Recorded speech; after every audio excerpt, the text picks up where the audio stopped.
Kabanata 941. Dumampi ang mainit nitong hininga sa mukha ni Erisa dahilan para mamula agad ito. Sinaman niya ito ng tingin habang nahihiya pa rin. Kailan pa naging pervert ang lalaking ito? Bahagyang napaawang ang lobby ni Benjamin nang makita ang malarosas nitong pisngi. Hinawakan niya ng mahigpit ang kamay ni Erisa habang papasok sila ng elevator. Naisip mo na ba kung saan kakain? Napatingin si Erisa sa kanya. Hindi pa. Tatanungin ko ang mga bata kung ano ang gusto nilang kainin mamaya. Nagsalubong ang kilay ni Benjamin. Huwag mo na lang isipin ang mga bata. Isipin mo ang sarili mo. Nawala nang masabi si Erisa. Siyempre dapat makuha natin ang mga opinyon ng mga bata dahil inilalabas natin sila para kumain. Itinoon niya ang paningin sa kaakit-akit na side profile ng lalaki. Ano ang gusto mong kainin? Nagtaas ng kilay si Benjamin. Hindi niya inaasahan na iyon ang itatanong nito sa kanya. It's your treat, so you decide. Pilyong tumawa si Erisa. Hindi ka ba natatakot na dalhin kita sa isang food stall? Napakunot naman ang noo ni Benjamin. Ang tinutukoy ba niya ay ang mga pagkain sa tabi ng kalye? Kahit na hindi pa siya kumakain doon, napansin niyang may nakasulat sa kanilang mga banner tuwing dumadaan siya. Ang mga lugar na iyon ay hindi malinis. Huwag na tayo doon. Ngunit mayroon ding napakalinis na may masasarap na pagkain. Pupunta tayo sa hotel. Ibinaba ni Benjamin ang kanyang paa. Ang pag-iisip na lang na kumain sa mga stall na iyon ay nawala na siya ng gana. Natigilan si Erisa. Sinabihan niya lang akong magdesisyon tungkol doon. Magandang araw, Mr. at Mrs. Graham. Malakas na bati ng receptionist sa kanila pagkalabas pa lang nila ng elevator. Nagulat si Erisa. Nakangiting tumungo siya. Si Benjamin naman ay mukhang natuwa habang hawak niya ang kamay ni Erisa at hinakay palabas. Maaga ba kayong umalis sa trabaho? Lumapit si Kingsley, at nang makita niyang lumabas ang mag-asawa na magkahawak kamay, tumingin siya sa direksyon nila. Oo, sagot ni Benjamin habang binubuksan ang pinto ng kotse at pinapasok si Erisa. May kailangan ka ba? Hindi. Kakatapos ko lang sa trabaho, so I dropped by for a visit. Kibet balikat na sagot ni Kingsley. Uuwi na ba kayong dalawa? Susunduan natin ang mga bata sa paaralan. Pagkasabi noon ay hindi na pinansin ni Benjamin ang kaibigan. Yumuko siya para pumasok sa sasakyan, isinara ang pinto, at sinabihan ang driver na magmaneho.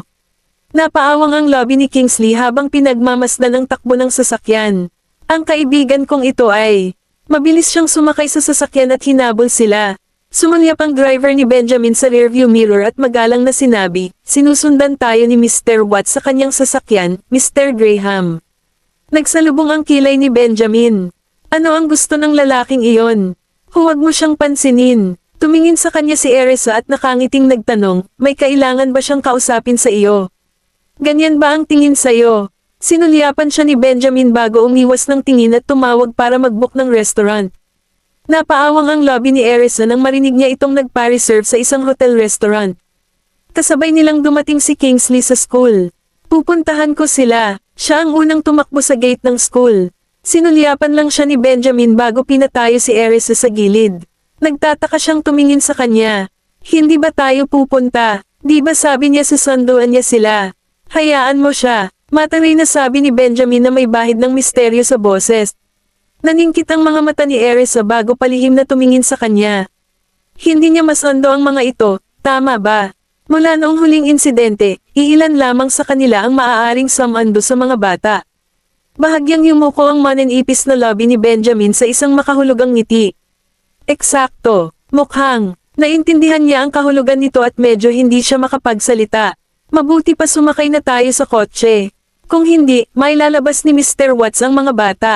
Kung nanatili roon ang mag-asawa, tiyak na dadating ang mga bata kapag nakita nila sila.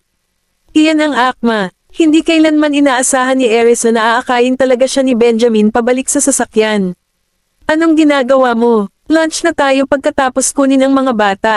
Maaga pa naman. Tinignan niya ang oras. Punta muna tayo sa ospital para bisitahin si Lola. Kung ganoon dapat ay nakarating na tayo ng mas maaga. Kabanata 942. Hindi nagmamadali, mahinahong sabi ni Benjamin, na hindi man lang mukhang nababalisa. Napangiti si Erisa sa kanya. Talagang hinihintay niyang pagtawanan si Kingsley. Oo nga naman, hindi pinayagan ng paaralan si Kingsley na kunin ang mga bata kahit anong pilit niyang ipaliwanag. Sweethearts, magpaliwanag ka agad sa mga guro. Hindi ba tayo masyadong magkakilala? Nakatitig lang sa kanya ang 6 na bata at ayaw makipagtulungan. Sabi ni Mommy pupunta siya para sunduin tayo. Iniwas ni Kingsley ang tingin sa kanila bago lumingon sa direksyon ng mga sasakyan. Nandito rin ang mga magulang mo. Pero bakit hindi natin sila nakikita? Nagpalingga-lingga si Gavin at ang kanyang mga kapatid, ngunit ang nakikita lang nila ay mga sasakyan. Kung nandito sila Daddy at Mommy, walang paraan na hindi natin sila makikita. Ilang sulyap din si Kingsley, naguguluhan. Hindi ba bumaba ng sasakyan sina Boss at Erise? Saan sila nagpunta? Ikinalulungkot ko, ngunit ang kanilang mga magulang ay talagang narito, at sinabi nila sa akin na pumunta at dalhin ang mga bata. Maaari mo bang pabayaan sila? Hindi ito ang unang beses ko dito, at wala ka pa ring tiwala sa akin. Binigyan ni Kingsley ang mga guro ng mapang akit na tingin, dahilan para mamula sila, ngunit nanindigan pa rin sila. Pasensya na po, Mr. Watts. Walang dumating na tawag na humihiling na kunin mo sila. Si Kingsley ay lubos na nadismaya. Sinubukan ko ang lahat para hikayatin ang mga guro na pabayaan ang mga bata, ngunit hindi sila natinag, at ang mga bata ay tumanggi din na umalis kasama ako. Mr. Watts, hindi mo ba sinabi na nandito ang mga magulang natin? Tapos tawagan mo si Mommy. Sa kabila ng sinabi nito, hindi pa rin siya pinaniwalaan ni Zachary. Bakit hindi pumunta si Mommy kung nandito siya? Lahat ng 6 na bata ay hindi naniwala kay Kingsley at nag-aalinlangan sa kanya. Maghintay ka rito. Walang choice si Kingsley kundi tumakbo pabalik at tawagan sina Benjamin at Erisa. Nasa sasakyan ang dalawa. Natawa si Erisa sa katawaan nang makita niya si Kingsley na kumakatok sa bintana. Bumaba na tayo, sabi niya habang binubuksan ang pinto ng sasakyan. Pwede kayong pumunta doon dahil hindi ako papayagan ng mga guro na kunin sila. Dumating ang nag-aalalang boses ni Kingsley. Okay, tumango si Erisa na may maliit na ngiti. Nang makita si Benjamin na sumusunod sa kanya sa labas ng kotse, sinisiyasat ni Kingsley ang mag-asawa at sinabing nagmumungkahi, nagtago ba kayo sa kotse para magawa ninyo? Niwala kayo rito para kunin ang inyong mga anak. Di ba sabi mo gagawin mo? Binibigyan ka namin ng pagkakataon. Napatulala si Kingsley. Bakit feeling ko sinasadya ni boss yun? Pumunta sina Benjamin at Erisa para kunin ang mga bata. Tuwang-tuwa silang 6 nang makitang dumating talaga sila para sunduin sila sa paaralan. Mommy, Tatay, Mr. Graham, sumugod ang maliliit na bata sa mag-asawa. Niyakap sila ni Erisa habang tinatapik-tapik ni Benjamin ang ulo nila. Magpaalam ka sa iyong mga guro. Bye-bye. Matamis na kumaway ang 6 na bata sa kanilang mga guro. Sina Erisa at Benjamin ay binati rin ang mga guro bago ihatid ang mga bata sa sasakyan. Mommy, hindi kami naniwala nung sinabi ni Mr. Watts na nandito kayo ni Daddy. Bakit hindi ka dumating? Tumingin si Gavin kay Erisa na may matingkad na ngiti. Gustong makita ng daddy mo kung masusundo ka ni Mr. Watts. Paliwanag ni Erisa sa mga bata. Parehong gulat ang bumungad sa kanilang mga mukha. Bakit? Oo, bakit? Tinitigan ni Kingsley si Benjamin. Sabik din siyang malaman ang dahilan. Binigyan ni Benjamin ng mapanuksong tingin ang kaibigan. Para ipaalam sa kanya kung kailan otres. Sabay-sabay, nawalan ng mga salita si Kingsley. Tumawa si Erisa at hinakay ang mga bata sa sasakyan. Pumasok kayo, sweethearts. Bibisitahin natin si Lola. Naghiyawan ang mga maliliit at sunod-sunod na sumakay sa sasakyan. Tara na. Tinawag ni Erisa sina Benjamin at Kingsley bago sumunod sa mga bata sa sasakyan. Napatingin si Benjamin kay Kingsley. Maaari kang bumalik ngayon. With that, sumakay na rin siya sa kotse. Bibisitahin ko rin si Midim. Mary, ilang araw ko na siyang hindi binibisita. Sabi ni Kingsley, Kabanata 943. Hindi siya pinansin ni Benjamin. Maaari siyang sumunod kung gusto niya. Sinusundan tayo ni Mr. Watts. Sigaw ng mga bata nang lumingon sila sa likod at nakita nila ang sasakyan ni Kingsley. Okay, umupo ka na ng maayos. Binigyan sila ni Erisa ng isang yank para mapaupo sila ng tuwid. Kamusta ang school ngayon? Mommy, marami kaming natutunan ngayon at naglaro. Lahat ng 6 na bata ay nag-scramble upang maging unang magbahagi tungkol sa kanilang araw. Napangiti si Erisa habang nakikinig sa mga sinasabi ng mga bata at paminsan-minsan ay nagdaragdag ng komento. Bahagyang napaawang ang mga lobby ni Benjamin habang pinagmamasdan ang masiglang pakikipag-ugnayan nito at ng mga anak. Mr. Graham, bakit mo kami sinundo ngayon mula sa paaralan? Curious na tanong ni Jasper habang nakatitig kay Benjamin. Malumanay na tugon ni Benjamin na may magiliw na titig. Tinatrato tayo ng mami mo ng tanghalian, kaya sumama ako sa kanya para sunduin kayong lahat. Lumingon si Jasper at tinanong si Erisa, Mommy, you are treat us to lunch. Tumango si Erisa, Manamham, ilalabas ko kayong lahat para kumain. Ay, masayang pinalakpakan ni Jessie ang kanyang mga kamay. Tinitigan ni Benjamin ang kaibig-ibig na batang babae bago ito binuhat sa kandanggan nito. Ano ang gusto mong kainin? Ang malalaking mata ng bata ay nakatitig sa kanya, at ang maliwanag na mga dimple nito ay nakadagdag sa kanyang bastos at cute na kilos. Marahang kinurot ni Benjamin ang pisngi ni Jessie. Pwede ba akong kumain ng kahit anong gusto ko? Tanong niya. Hindi nakatiis na tumanggi si Benjamin nang makita niya ang umaasang ekspresyon ng dalaga. Tumango siya. Napakabait mo, Mr. Graham. Gusto kong kumain ng inihaw na manok at burger. Naningkit ang mga mata ni Jessie sa sinabi niya. Gayunpaman, nang marinig na junk food iyon ay napangiwi si Benjamin. Napansin ni Erisa ang ekspresyon nito at natuwa. Iyan ang makukuha mo sa mabilis na pagsang-ayon. Hinaplos ni Benjamin ang buhok ng kanyang anak. Jessie, hindi masustansya yang mga yan. Dahil lumalaki pa kayong lahat, hindi magandang ideya na kainin iyon. Nagpout si Jessie sa disappointment. Nangako kang makakain ako ng kahit ano ngayon lang. Medyo nakaramdam ng awkward si Benjamin. Ngayon ko lang nasabi yan. Sumasiri ka sa pangako mo. Gavin harumphed sa hindi kasiyahan. Bilang pagsang-ayon sa sinabi niya, humirit din ang ibang mga bata. Pinunasan ni Benjamin ang kanyang lalamunan. Kunin natin yan pagkatapos ng tanghalian natin. Lahat ng 6 na pares ng mata ay lumiwanag. Ayos lang sa amin. Salamat, Mr. Graham. Masayang inangat ni Jessie ang kanyang ulo at hinalikan si Benjamin sa pisngi. Agad na napuno ng pagmamahal ang kanyang mga mata. Tawagin mo akong daddy. Malumanay niyang tinama. Hindi iyon ginawa ng batang babae. Ang tanging ginawa niya ay tumitig sa kanya at tumawa. Mamantong hininga si Benjamin sa loob. Ang mga batang ito, isasama ka ng daddy mo sa paglalaro pagkatapos ng tanghalian, kaya pagbigyan mo siya ng kaunti at tawagin mo siyang daddy. Sinuyo ni Erisa ang kanyang mga anak. Huwag mo siyang kakampihan, Mommy. Obserbahan natin siya. As long as qualified siya, natural namin siyang tatalakayin sa ganoong paraan. Binigyan siya ni Oliver ng masamang tingin. Lumapit si Erisa at pinisil ang ilong. Ikaw ay isang tusong bata. Ngumiti lang si Oliver bilang sagot. Lumipat ang mga mata ni Tim mula kay Erisa patungo sa kanyang mga kapatid bago damapo kay Benjamin. Medyo unfair naman na hindi nila tinatawag na daddy. Sinalubong ni Benjamin ang kanyang mga mata at itinaas ang kanyang mga kilay habang hinahaplos ang kanyang ulo. Pwede ka bang makisabay sa klase ngayon? Sumagot si Tim na namumula ang pisngi. Oo. Ang manipis na labi ni Benjamin ay kurbadang paitaas. Sabihin mo sa akin kung ano ang iyong natutunan. Masunaring inulit ng batang lalaki ang kanyang natutunan. Mabagal ang pagbigkas niya ng isang text kahit na hindi niya nakikilala ang marami sa mga salitang iyon. Magaling, sweetheart. Nagulat si Erisa. Niyakap siya nito at hinalikan sa pisngi. Namula ang pisngi ni Tim. Salamat, Mommy. Napangiti si Erisa nang makita ang nahihiyang ekspresyon ng anak at hindi na napigil ang halikan ulit ito. Namula si Tim at ibinaba ang ulo, na ikinatuwa naman ni Erisa. Nahihiya ka ba, Tim? Tumagilid ang ulo ni Zachary at lumapit kay Tim. Kabanata 944. Huwag mong kulitin ang kapatid mo. Pagkastigaw ni Erisa habang kinukurot ang tenga ni Zachary. Lumingon ito sa kanya at tumawa ng mahina bilang tugon. Unang tumakbo ang 6 na bata pagdating sa ospital. Mommy, Mr. Graham. Bilisan mo. Chorus nila. Sumunod sina Erisa at Benjamin sa likod habang pasiga na pinapaalalahanan ng mga bata, dahan-dahan. Huwag kang makabangga ng kahit na sino. Aakyat ako at babantayan ko sila. Noon, dumating na rin si Kingsley.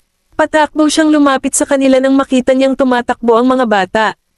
Ngumisi si Erisa. Salamat, Mr. Watts. Huwag mong banggitin. Magagawa ninyong dalawa ang lahat ng gusto ninyo. Masayang tugon ni Kingsley bago tumakbo palapit sa mga bata. Nang dumating sina Benjamin at Erisa sa elevator na magkahawak kamay, naihatid na ni Kingsley ang mga bata sa itaas, kaya iba na ang kanilang pinasok. Pagkasara ng pinto ng elevator, hinailan ni Benjamin si Erisa sa kanyang mga braso, dahilan para bumagsak ito sa kanyang katawan. Anong ginagawa mo? Naguguluhan siyang tumingin sa lalaki. Bumaba ang tingin ni Benjamin para titigan ang maganda nitong mukha at mapupulang lobby. Pagkatapos ay sumandal siya at tinakpan ang mga lobby niya. Namumula ang mukha niya nang humaplos ang mga pilikmata nito sa mukha niya. Ang tanging nalanghap niya ay ang malakas na amoy ng lalaki na bumabalot sa kanya. Biglang bumilis ang tibok ng puso ni Erisa. Tinitigan niya ang mga gwapo nitong katangian, nakaramdam ng kirot sa puso niya. Binitawan lang siya ni Benjamin nang marinig ang tunog ng pagbukas ng pinto ng elevator, ngunit ang mga braso nito ay nasa bewang niya. Sumandal sa kanya si Erisa para habulin ang kanyang hininga, nilalanghap ang masarap na pabango ng lalaki na tanging nagpapatibok sa kanyang puso. Mas mabilis na hamampes, kinuha ni Benjamin ang kulay rosas na pamumula na pangkulay sa kanyang mga pisngi, at ang kanyang mga mata ay nagdilim. Pwede ba tayong pumunta ngayon? Hinaplos niya ang mukha niya, marahan at magiliw. Nahihiyang inangat niya ang kanyang ulo para barilin ng masama ang tingin sa lalaki. Siyempre, namumula siya hanggang sa dulo ng tenga niya. Kumikislap ang mga mata ni Benjamin, at hindi niya napigil ang halikan ng sulok ng malarosas nitong lobby. Huwag! Mabilis na laminggalinga si Erisa sa paligid at nakahinga ng maluwag nang makitang walang tao. Sa pagtingin sa kanyang maingat na kilos, hindi alam ni Benjamin kung matatawa o maiiyak habang inaakay siya palabas ng elevator. Pwede bang itigil mo na ang pag-arte natin na secret lovers? We're legally married, kaya wala kaming ginagawa sa publiko na ilegal. Natatakot ka ba na makita tayo ng mga tao? Paano kung gawin nila? Wala tayong secret love affair. Tinapunan ng tingin ni Erisa ang lalaki at mamulong, hindi ako walang hiya gaya mo. Nang marinig iyon, marahang itinaas ni Benjamin ang kanyang kilay at ipinulupot ng mahigpit ang mahabang braso sa baywang nito. Naniniwala akong medyo walang hiya ka dati. Malinaw kong naaalala na sinabi mo na gusto mo akong ituloy. Bakit parang lumalala ka dyan? Kumaibat ang sulok ng lobby ni Erisa. Pwede ko bang tanggihan yon? Ikaw ang nagsabi na gusto mo akong habulin. Lumingon siya para salubungin ang matindi at kaakit-akit nitong titig at naramdaman niyang bumibilis ang tibok ng puso niya. Hindi ko ba ginagawa iyon ngayon? Sadyang mamulong si Benjamin sa tenga niya. Ang kanyang malalim at garalgal na boses ay hindi kapani-pani walang nakakaakit na nagpabilis ng tibok ng puso ni Erisa. Hindi napigilan ni Erisa ang pagkunot ng kanyang mga labi pataas. Hindi ko maramdaman. Bigla siyang hinailan ni Benjamin, umikot, at isinandal sa dingding, pinagdikit ang kanilang mga katawan. Ipinuwestong niya ang isang malakas na braso sa dingding. Sa likod ng ulo nito para ay lakip siya sa yakap nito bago ibinaba ang mga mata para ilapat ang mga iyon sa mata niya. Nakatitig sa kanya ng hindi makapaniwala, mahinang paalala ni Erisa, ikaw. Di ba sabi mo hindi mo maramdaman na hinahabol kita? Bahagyang umangat ang kanyang mga labi sa isang malademonyong ngisi bilang. Kusa niyang idiniin ang sarili sa kanya. Nararamdaman mo na ba ito ngayon? Ma'am. Kabanata 945. Tinakpan ni Benjamin ang kanyang mga lobby gamit ang kanyang mga lobby, na nagpapasigla sa kanyang mga ugat sa proseso. Ang mapusok nitong halik ay naging dahilan para hirap siyang huminga. Tinapik niya ang likod nito at pinaalalahanan siya sa mahinang tono, bitawan mo ako. Makikita tayo ng iba. Inikat ni Benjamin ang mukha niya at muli siyang hinalikan. Bumilis ang tibok ng puso ni Erisa nang nangingibabaw sa kanyang sentido ang matinding panlalaki nitong presensya, dahilan para maging blanko ang kanyang isip. Mahigpit na pinulupot ni Benjamin ang kanyang braso sa kanyang baywang at hinayla siya palapit, pinipigilan siyang bumagsak sa lupa. Sa wakas ay binitawan na niya ito pagkatapos niyang makontento. Ang kanilang mainit at mahalumigmig na mga hininga ay nagkagulo sa hangin, na naging dahilan upang maging malabo ang kapaligiran. Idinikit niya ang kanyang noo sa kanyang noo at marahang bamantong hininga sa kanyang mukha, na nagpapadala ng kilati sa kanyang buong katawan. Namuo ang mga ripple sa puso ni Erisa habang nakayuko para iwasan siya. Dapat tayong pumunta ngayon. Nagdilim ang tingin ni Benjamin nang makita niya ang mahiyaing kilos nito. Sigurado ka bang gusto mong pumunta ngayon? Gusto mo bang maglaan ng oras para pakalmayan ang sarili mo? Nakaramdam ng kilig si Erisa, tinitigan ang mapanuksong mukha nito. Nakompose ko na ang sarili ko. Itinulak siya nito sa isang tabi at nagmarcha patungo sa ward. Nakatitig sa kanyang balingkinitang figure mula sa likuran, inayos ni Benjamin ang kanyang damit at humakbang pasulong upang hawakan ang kanyang kamay. Hindi mo ba ako hihintayin? Nilinggan niya ang mukha niya para tignan siya. Nandito ka na pala. Kailangan bang hintayin ka? Marahang kinurot ni Benjamin ang kanyang mukha. Namula ang pisngi ni Erisa. Hinawakan niya ang kamay niya na magkasalikop ang kanilang mga daliri. Matutuwa lang si Lola kung makikita niya tayong papasok na magkasama. Napangiti si Erisa. Pagpasok nila sa silid, napansin nila ang mga bata na nakapalibot kay Mary at sobrang saya. Nanatili sila doon ng halos 1 oras upang makasama si Mary bago lumabas para sa kanilang pagkain. Gustong sumama ni Kingsley, ngunit tinitigan siya ni Benjamin ng masama. Nanlaki ang mga mata ni Kingsley sa gulat at tumahimik, hindi ako pupunta, kaya titigil ka ba sa pagtitig sa akin? Ipinatong ni Sean ang kanyang braso sa balikat ni Kingsley. Huwag mo na lang silang sundan at maging third wheel. Magde-date sina Benjamin at Erisa. Bakit ka pupunta? Ngunit ang mga bata ay sumali sa kanila, Kingsley muttered. Pinanlakihan siya ng mata ni Sean. Mga anak nila, paano mo may kukumpara ang iyong sarili sa mga bata? Kinagat ni Kingsley ang kanyang mga labi at ngumisi kay Erisa sa sumunod na segundo. Erisa, enjoy your date with Benjamin. Kung sa tingin mo ay istorbo ang mga bata, makipag-ugnayan sa akin anumang oras. Kukunin ko sila at dadalhin. Natuwa si Erisa. Pinandilatan ni Benjamin si Kingsley sa huling pagkakataon bago nagpaalam kay Mary at umalis kasama si Erisa at ang mga bata. Bye! Kakain tayo sa labas. Ang 6 na bata ay sunod-sunod na nagpaalam at lumaktaw patungo sa elevator. Si Erisa ay nanatiling sinanay ang kanyang mga mata sa kanyang mga anak. Dahan-dahan at huwag tumakbo. Nakuha namin, Mommy. Samimangot si Jessie. Inilantad ang puwang na nabuo ng kanyang nawawalang mga ngipin sa harapan. Ang kanyang dimples ay lumitaw na kakaiba. Sinulyapan ni Benjamin si Jessie at sinabi kay Erisa, bakit mo binihisan si Jessie bilang isang bata? Naningkit ang mga mata ni Erisa. Wala bang problema? Walang lakas ng loob si Jessie, kaya gusto ni Erisa na matuto siya sa kanyang mga kapatid na lalaki at gawin ang lahat tulad ng gagawin ng isang lalaki para magkaroon siya ng lakas ng loob. Siya ay isang maliit na babae. Bakit kailangan niyang magbihis na parang lalaki? Naaalala ko pa na nakita ko siyang nakasuot ng damit sa entrance kanina. Parang ang cute niya. Hayaan siyang magsuot ng mga damit sa hinaharap. Nang marinig ang paninindigan niyang tono, mahinang tumawa si Erisa. Dapat pa rin siyang magsuot ng parehong uniforme ng kanyang mga kapatid kapag pumapasok sa paaralan, hindi ba? Maikli pa ang buhok ni Jessie. Hindi siya ganoon kaganda sa mga damit. Ngumisi si Benjamin sa kanya. Hindi ka ba natatakot na maging bata si Jessie paglaki niya? Humagalpak ng tawa si Erisa. Mas mabuti pa iyon. Marahil ay magiging mas matapang si Jessie kung siya ay kumilos bilang isang bata.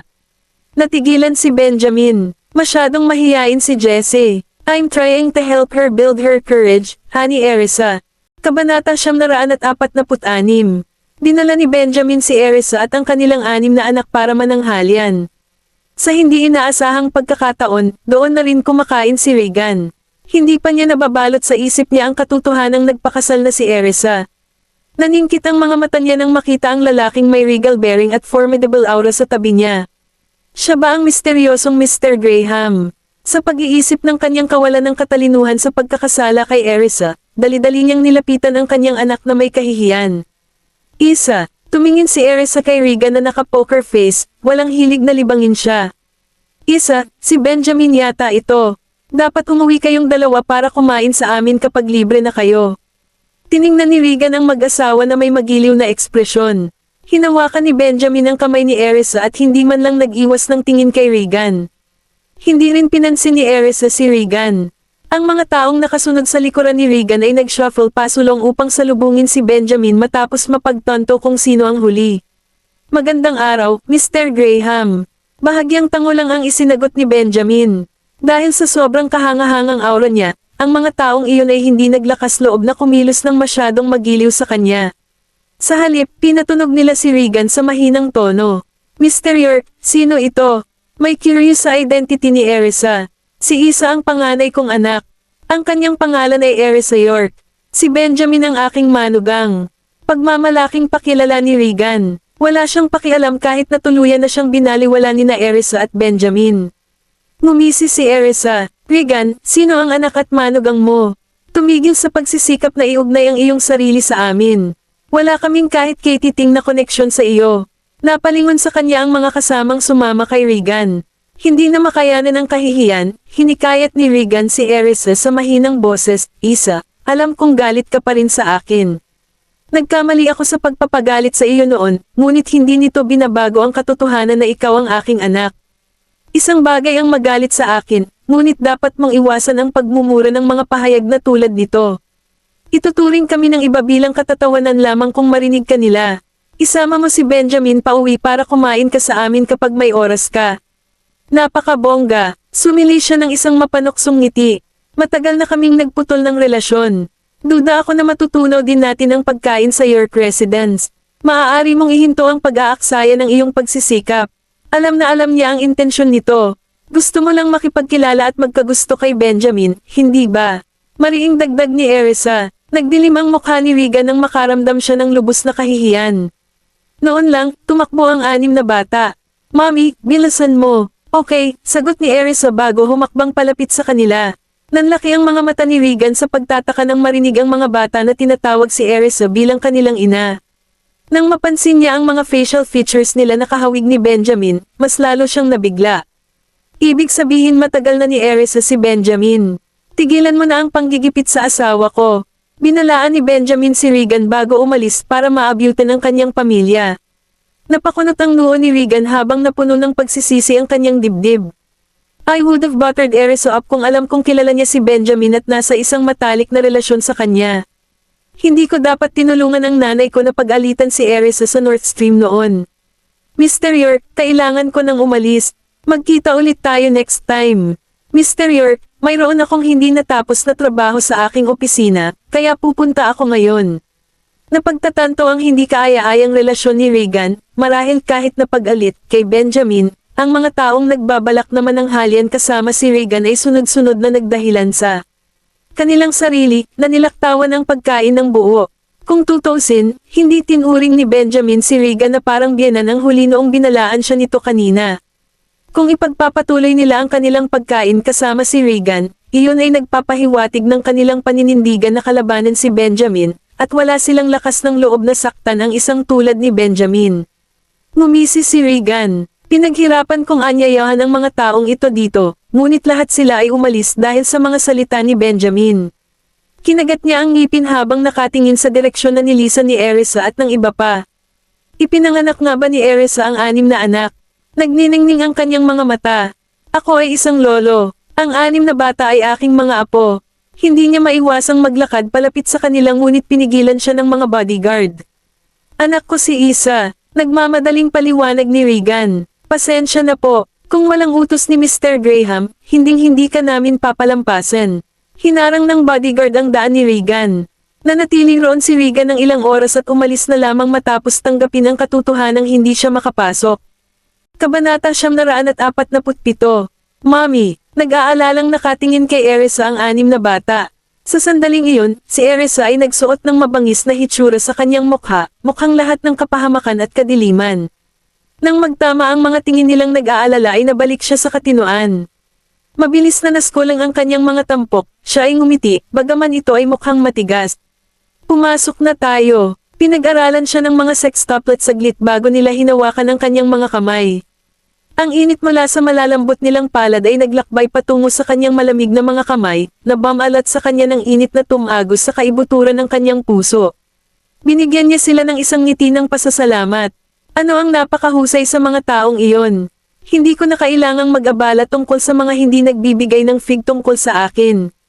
Kailangan ko lang alalahanin ang sarili ko sa mga taong nagmamalasakit sa akin. Sa sumunod na tibok ng puso, isang malapad at solidong dibdib ang nakaplaster sa kanyang likod. Napasulyap siya sa balikat, nakangiti ng magtama ang mga mata niya sa madilim na mga mata ni Benjamin. Nakahawak ang isang braso sa kanyang balikat, mamulong si Benjamin, huwag kang ngumiti kung ayaw mo. Mukhang nakakatakot, agad namang nawala ng imek si Erisa. Hindi sinasang-ayunan ng mga bata si Benjamin. Hindi mo ba alam kung paano aliwin ang iba, Mr. Graham? Kailangan ni Mami ng kaginhawaan ngayon. Nagtaas ng kilay si Benjamin at ipinikit ang mga mata sa mga bata. Walang mga salita ang maihahambing sa aking yakap. Paf, napahadjajek si Erisa sa kanilang pag-uusap. Kumislap ang mga mata ni Benjamin, at umangat ang sulok ng kanyang bibig. Dinala niya silang lahat sa couch at iniabot ang menu sa mga bata pagkatapos kunin sa server. Tingnan mo at magpasya kung ano ang gusto mong kainin. Pagkatapos, mag-order na kayo. Nagsiksikan ang mga bata kay Erisa at masigasig na sumigaw, sabay-sabay tayong tumingin, Mommy. Oo naman. Nakangiting sang-ayon ni Erisa bago ibinaling ang tingin kay Benjamin. Hawak ang kanyang hindi maarak na tingin, tinukso niya, is it going to be your treat or mine? You shall foot the bill later. Mahinahong sagot ni Benjamin, nakaupo sa tapat nila at matamang nakatingin sa kanya at sa mga bata. Pwede ba tayong mag-order ng kahit ano, Mommy? Napukaw ng biglang boses ni Oliver ang atensyon ni Erisa. Bumaba ang tingin nito sa kanya at tumungo. Mag-order ka na lang ng kahit anong gusto mong kainin. Ito ang aking treat. Hehe, napaka-generous mo ngayon, Mommy. Papuri ni Jasper. Nahiya si Erisa. Naramdaman niya ang titig ni Benjamin ngunit nahihiya siyang tumingin sa kanya. Nakayuko lang siya at tinulungan ng mga bata habang sila ay nag-order. Mag-order ka na lang ng kahit anong gusto mong kainin, sweethearts. Huwag kang tumayo sa seremonya kasama ako. Okay, lahat ng 6 na bata ay tuwang-tuwa. Maging si Tim ay hindi nagpapigil, nag-uutos ng kung ano ang gusto niya. Habang si Benjamin ay nakatingin sa kanila at nakikinig sa kanilang malalambot na boses habang nakaupo sa tapat nila, nananatili ang kurba ng kanyang mga lobby. Maya-maya lang, may pumasok na bodyguard at mamulong sa tenga niya, Mr. Graham. Hindi pa umaalis si Regan at nasa baba pa rin. Nang marinig iyon ni Benjamin, biglang kumislap ang kanyang mga mata. Bantayan mo siyang mabuti, naiintindihan. Pagkatapos noon ay umalis na ang bodyguard. Inangat ni Erisa ang kanyang ulo at tumingin. Anong mali? Wala naman. Bilasan mo na at umorder, nagugutom na ako. Umawang ang mananipis na lobby ni Benjamin, nangingibabaw ang kanyang mga salita dahil sanay na siyang mag-utos. Hindi ka ba nag-uutos? Kakainin ko kahit anong kainin niyo. Sa madaling salita, ipinagkatiwala sa kanila ni Benjamin ang pag-order ng pagkain. Umikot ang kanyang mga mata, nagbiro si Erisa, hindi ka ba natatakot na ang pagkain na in-order namin ay hindi iyong tasa ng tsaa? Tumingin si Benjamin sa kanyang mga mata, na tila tumatagos sa pinakamalalim na sulok ng kanyang kaluluwa. Ilang beats ang puso ni Erisa. Hinawakan niya ang mga mata nito ng ilang segundo bago siya umiwas at nag-iwas ng tingin. Sa huli, nag-order pa rin siya ng ilang pagkaing nagustuhan niya. Ang serbisyo ng restaurant ay napakabilis. Dinala niya ang mga bata sa banyo, at nang lumabas sila pagkatapos maghugas ng kamay, sinimulan na ng server ang paghahain ng pagkain. Halika rito, tinawag sila ni Benjamin nang makita sila. Nakaupo na siya sa dining table. Sa ibabaw ng buwan, ang mga sextuplet ay tumakbo at umakyat sa mga upuan. Wow, ang bango! Mukhang masarap ang pagkain. Nakahandusay sa hapagkainan, ilang beses silang huminga ng malalim. Kain na tayo. Pinagmasdan sila ni Benjamin bago niya inilipat ang tingin kay Erisa. Hinailan niya ang isang upuan para sa kanya. Umupo ka rito. Kabanata 948. Tinitigan ni Erisa si Benjamin, na puro high-handed. Ilang sandali siyang nag-alinlangan bago naglakad palapit sa kanya. Kung pupunta siya at maupo sa kabilang side, tiyak na hindi siya matutuwa. Sa pagkuha ng lahat ng iyon, ang 6 na bata ay tumikim ng maingat. Hindi ba pwedeng hiwalayan mo si Mommy kahit isang segundo lang, Daddy? Pagtatawanan ni Gavin sa kanyang ama. Nagliwanag ang mga mata niya, itinoon din ni Tim ang tingin kay Benjamin. Sina Zachary, Oliver, Jasper, at Jesse ay tumitig din sa lalaki ng hindi kumukurap dahil sa curiosity. Hindi, sagot ni Benjamin. Nagulat si Erisa, kumikibot ang sulok ng kanyang bibig nang masilayan ang kalmado at walang kibo nitong ekspresyon. Bilasan mo at maupo ka na para kumain. Hinihintay ka naming lahat. Sinaman siya ng tingin ni Benjamin. Nakangiting umupo si Erisa. Kain na tayo, sweethearts. Okay. Sa sobrang tuwa, pinulot ng mga bata ang kanilang tinidor at nagsimulang kumain. Okay. Kasabay nito ang pag-anod ng boses ng lalaki sa tabi niya. Naramdaman ni Erisa ang pag-init ng dulo ng kanyang tenga. Kinakausap ko ang mga bata. Bakit ba siya sumuko? Lumingon siya para bigyan siya ng masamang tingin, para lamang salubungin ang mga mata nito. Napapaso ang mga ito hanggang sa halos maabo na siya. Nag-aapoy ang mukha nito, napatitig sa kanya. Devilishly quirk ni Benjamin ang isang kilay at lumapit sa kanya. Hindi ba ako ang iyong syota? Nagsimulang tumibok ang puso ni Erisa, at namula siya hanggang sa dulo ng kanyang tenga. Nakikipag-usap ako sa mga bata. She hissed. Hindi ko siya kinakausap. Sino ang nagmamalasakit sa kanya? Gusto niyang tawagin ko siyang sweetheart. Bakit hindi muna niya gawin? Sa sumunod na sandali, nagdilim ang tingin ni Benjamin. Paano kung tawagin kitang ganyan, sweetheart?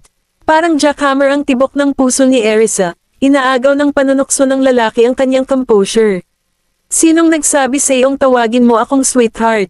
Isang dampi ng pagkakasala ang nananatili sa loob niya, dahil hindi niya inaasahan na makikita niya ito ng tama sa kanyang isip nang mangyari iyon sa kanya.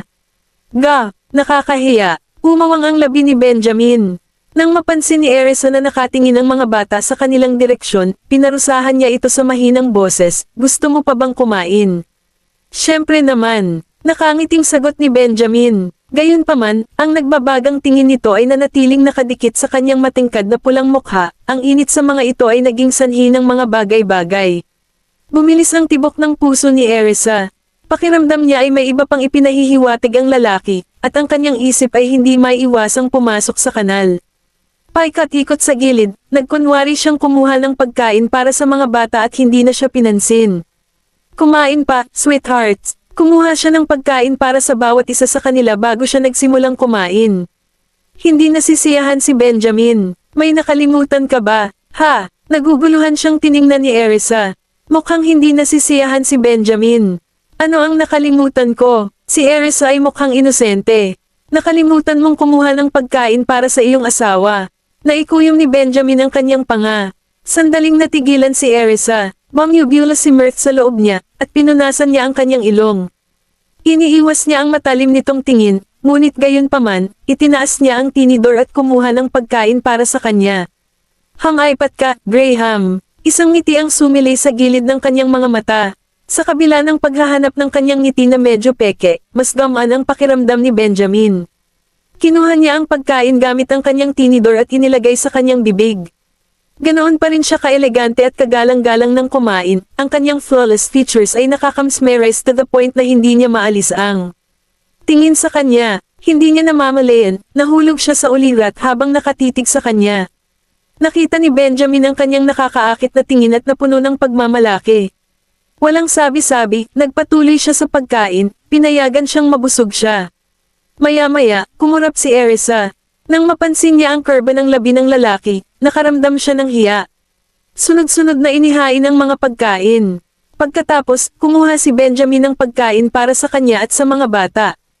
Habang pinapanood niya ang mga ito na kumakain, natural na ganoon din ang ginawa niya. Maliban sa hindi magandang insidente ng pagkabunggo kay Regan, nasiyahan silang lahat sa pagkain. Binaba ni Erisa ang bill bago pumunta sa amusement park kasama si Benjamin at ang mga bata. Ibinigay ni Benjamin ang kanyang pangako sa mga sextuplet dati, ngunit isinagawa lamang niya ang kanyang salita sa araw na iyon. Nanlaki ang mga mata ng anim na bata sa pananabik nang makita nila ang hindi kapani-paniwalang tanawin sa harap nila. Kabanata 949. Ang ganda. Tuwang-tuwa na tumalon-talon si Jessie. Dinala talaga kami ni Mr. Graham dito para maglaro. Natuwa rin si Jasper, napatitig ang kanyang mga mata sa maliwanag na ilaw ng amusement park. Walang kurap, bumulalas si Tim, nakita ko na ito sa telebisyon. Nabalot ng dalamhati sina Erisa at Benjamin nang marinig iyon. Hinaplos ni Erisa ang kanyang ulo. Madalas kaming pumupunta dito para magsaya sa hinaharap. Ay, napangiti si Tim mula tenga hanggang tenga. Paglingon niya, sinabi ni Gavin sa kanya, mas maganda pa sa loob, Tim. Pumasok na tayo. Pagkatapos ay kinuha niya ang kamay ng kanyang nakababatang kapatid. Oo naman. Sa ikapitong langit, iniyuko ni Tim ang kanyang ulo at inabot ang kamay ni Zachary. Sinulyapan ni Zachary ang dalawa niyang kapatid bago hinawakan ang kamay ni Oliver. Magkahawak kamay tayong lahat. Maraming tao sa loob. Kung hindi, madali tayong maliligaw. Mabilis na hinawakan ni Oliver ang kamay ni Jasper, samantalang hinawakan ni Jasper ang kamay ni Jessie. Magkahawak kamay, lahat ng anim na magkakapatid ay tumitig kina Erisa at Benjamin na may pananabik na nakasulat sa kanilang mga mukha. Mommy, Mr. Graham, pasok na tayo. Okay, naglalakad sa isang dulo ng linya, hinawakan ni Erisa ang kamay ni Gavin bago sinenyasan si Benjamin. Pumunta ka sa tabi ni Jessie. Marami silang kasamang mga anak, kaya madaling maligaw ang isa kung hindi nila bantayang mabuti ang mga ito. Saglit siyang tinitigan ni Benjamin bago hinawakan ang kamay ni Jessie. Ang sensasyon ng napakalaking kamay ng kanyang ama sa paligid ng kanyang maliit na bata ay iba sa malambot na kamay ng kanyang ina, at isang kakaibang pakiramdam ang bumalat sa loob ni Jessie. Nagningning ang kanyang mga mata, at masaya siya na parang kabibe. Nagnakaw siya ng silap kay Benjamin. Kasabay nito, inilubog ni Benjamin ang kanyang mga mata at tumingin sa kanyang anak na babae. Hinigpitan niya ang hawak sa malambot na kamay niya. Sumunod kayong mabuti, lahat. Itinuro ni Erisa, na pinaalalahanan ng mga bata na manatili sa lahat ng oras. Naiintindihan mo, Mommy, pasiga na sagot ni Zachary. Nasa gitna ako kaya babantayan ko yung iba. Kahit naligaw tayo, Mommy, hindi bale. Lahat tayo ay may daladalang mga telepono, nakangiting sabi ni Jasper. Hinampis siya ni Erisa sa ulo. Natatandaan mo pa ba ang nangyari sa airport nang bumalik tayo ng bansa? Lumipad ka, gayunpaman, mayroon kang lakas ng loob na sabihin na hindi mahalaga kahit na mawala ka. Nilabas ni Jasper ang dila. Dapat magpasalamat ka sa akin, Mommy. Kung hindi lang ako inagaw ng mga bodyguard ni Mr. Graham, baka hindi pa natin nahanap si Gavin ngayon. Sa sandaling iyon, napunit si Erisa sa pagitan ng saya at pagkagalit. Kung ganon, dapat magpasalamat din ako kay Gavin, di ba? Kung hindi siya tumakas, ang buong hindi pagkakaunawaan ay hindi magkakaroon. Kasunod yun, natawa si Gavin.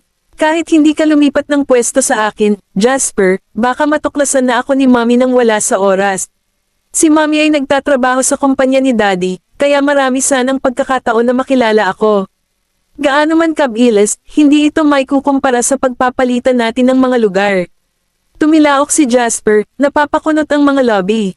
Chuckling, Erisa interjected, nagkataon lang lahat. Mas mabuti pa rin na huwag mawala, baka mabangga ka. Isang taong may masamang intensyon. Kung kikidnapin ng ilang kriminal ang sino man sa kanila, mahirap hanapin sila. Huwag kang mag-alala, Mommy. Mag-iingat tayo. Naaaliw na saad ni Oliver, batid niyang may natirang takot pa siya sa pangyayari noon. Oo, dapat mag-ingat tayong lahat. Huwag kang tatakbo kapag nasa labas tayo, muling babala ni Erisa. Sa sandaling iyon, sinaman siya ng tingin ni Benjamin. Sinusundan tayo ng mga bodyguard, kaya ayos lang. Tayo dito. Ano ang gusto mong laruin? Ang roller coaster. Sabay-sabay na tili ng mga bata. Pinag-aalinlanganan sila ni Benjamin, ngunit nagpaumanhin pa rin siya, sige. Hindi pa nakapunta si Tim sa amusement park. Natagpuan niya ang lahat na nakakaintriga. Sumakay tayo sa roller coaster. Nakangiting pinona ni Erisa sa harapan at dinala sila. Si Benjamin naman ay umahan sa likuran. Parehong ang mga matatanda at anim na kaibig-ibig na mga bata ay may kapansin-pansing hitsura na nakakaakit ng maraming atensyon. Hindi napigilan ng ilan na itaas ang kanilang mga telepono para kumuha ng litrato, ngunit pinigilan sila ng mga ito. Mga bodyguard na may kalayuan. 2 bata ang inalagaan ni na Erisa at Benjamin bawat isa. Namang pinayagan ni na Gavin at Zachary ang kanilang mga kapatid na makasama ang kanilang mga magulang habang sama-sama sila sa mga bodyguard. Kung tutusin, hindi sila makakasakay sa mga rides nang walang kasamang matanda. Huwag kang matakot, Mommy. Hinawakan ni Jessie ang kamay ni Erisa. Kabanata 950. Naaliw na tumingin si Erisa kay Jessie. Hindi ako natatakot, ikaw ba? Agad namang umiling si Jessie. Hindi rin ako natatakot. Pagtingin kay Erisa, ngumiti si Jasper sa kanya. Kung natatakot ka mamaya, hawakan mo lang ang kamay ko, Mommy. Napaawang ang sulok ng bibig ni Erisa. Samantala, kasama ni Benjamin sina Tim at Oliver. Lahat sila ay mukhang kalmado at walang kibo, maliban kay Benjamin, na matigas na nakaupo sa kanyang upuan. Matangkad at matipuno ang pangangatawan nito, ngunit medyo maliit ang upuan kaya hindi siya komportable. Natatakot ba kayong dalawa? Gayunpaman, sinabi pa rin ni Benjamin ang tanong na iyon sa mga lalaki. Umiling sina Tim at Oliver. Hindi ako natatakot. Tuwang-tuwa si Oliver na hindi masabi. Si Tim naman ay hindi pa nakasakay sa roller coaster, ngunit tila masaya kapag pinapanood niya ang iba na sumasakay sa telebisyon. Nang makitang kawili-wili ito, umiling din siya. Hindi. Tinapik-tapik silang dalawa ni Benjamin sa ulo. Kasunod nito, sinulyapan niya sa balikat sina Gavin at Zachary sa likuran niya.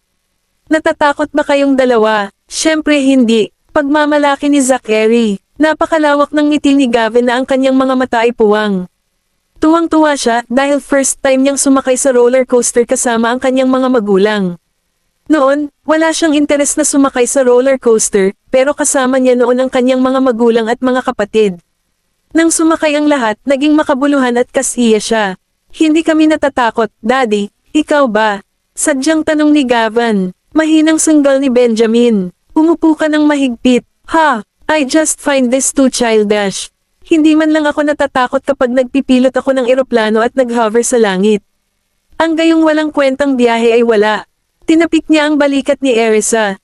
Nang lumingon siya, tinanong niya, nakasakay ka na ba dati ng roller coaster? Tumango si Erisa. Oo, ilang beses na siyang nakasakay sa roller coaster, hindi lang bago niya magkaroon ng mga anak kundi ilang beses din kasama ang mga bata mamaya. Natatakot ka ba? Nakatitig sa kanya si Benjamin. Umiling si Erisa. Hindi, medyo masaya. Pagkatapos ay pinag-aralan niya ito saglit. Nakasakay ka na ba sa roller coaster? Ibinuka ni Benjamin ang kanyang mga labi, tila hindi mapakali. Hindi, sabay-sabay na lumingon ang mga mata ni Erisa sa gilid, kitang-kita ang saya sa kanila. Gusto niyang tumawa, ngunit hindi niya ito pananggahasan. Kung ganoon, maaari mong maranasan ito ngayon kasama ang mga bata. Oo, sinamon siya ng tingin ni Benjamin.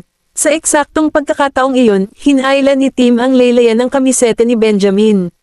Hindi pa ako nakasakay sa roller coaster, Mr. Graham. Hinaplos ang kanyang ulo, malumanay na sinabi ni Benjamin, kung gayon, sabay nating abangan ito. Okay, isang ngiti ang napalamuti sa mukha ni Tim, at kumikinang ang kanyang mga mata. Jasper, Jessie, natatakot ka ba? Nagpatuloy si Benjamin sa pagtatanong sa dalawa pang bata. Nang marinig iyon, tumawa si Erisa. Tuwang-tuwa silang nakasakay sa roller coaster, hindi man lang sila natatakot. Umayos na silang lahat sa kani-kanilang upuan. Nang naisagawa na ang safety check ay pinindot ng staff ang button para i-activate ang ride. Ang roller coaster ay unti-unting bumilis, umakyat sa itaas bago nag-zip pababa. Malakas na sigaw ni Erisa. Naghiyawan din ang mga bata sa tuwa. Gayunpaman, tumalon si Tim sa takot. Huwag kang matakot. Niyakap siya ng mahigpit, mamulong si Benjamin sa tainga ni Tim, kahit na hindi niya alam kung maririnig siya ng huli. Pagkatapos ng panandaliang pagkislap ng takot na iyon, natuwa si Tim, at nagsimula siyang sumigaw sa tuwa. Ang magkakapatong nahiyawan ay puno ng euphoria. Nang makitang nagsasaya si Erisa at ang mga bata, napangiti si Benjamin. Dahil hindi pa nakontento ang mga bata sa isang sakay, sumakay muli sina Erisa at Benjamin sa roller coaster bago sila lumipat sa ibang rides. Sa loob ng isang gabi, sumama sila sa lahat ng masasayang rides kasama ang mga bata bago magsara ang amusement park para sa araw na iyon. Sobrang saya ko, tili ni Erisa habang nasa Ferris wheel sila. Nang makita iyon, lahat ng 6 na bata ay natunaw sa tawa. Pagkatapos, ginaya nila siya at sumigaw sa kalangitan ng gabi. Sobrang saya ko, napakasaya namin. Tiningnan ni Benjamin ang babae na may nagbabagang tingin. Mas masaya pa siya kaysa sa mga bata. Nang maramdaman ang kanyang titig, lumingon si Erisa sa kanya, naramdaman na lamang niya ang init sa kanyang mga labi habang hinahalikan siya ng lalaki. Pumalakpak, pumalakpak. Sa isang iglap, nagsimulang bumilis ang tibok ng puso niya.